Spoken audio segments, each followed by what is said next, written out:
Banal-banal ng katawan at dugo ni Kristo.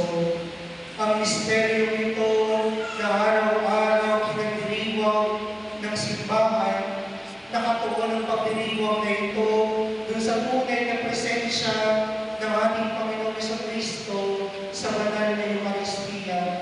The real presence of Christ in the Eucharist. Na totoong-totoo na buhay si Kristo sa ating pagdiriwang ng banal na misa.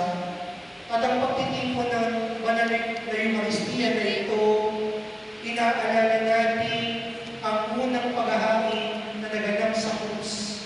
Sa tuwing nagmimisa tayo, pinabalikan natin, inaalala natin ang pagpapakasakit, kamatayan, at muling pagkabuhay ni Jesus. Alam po ninyo, naalala ko, noong ako ay bata pa, na magre-receive ng First Communion,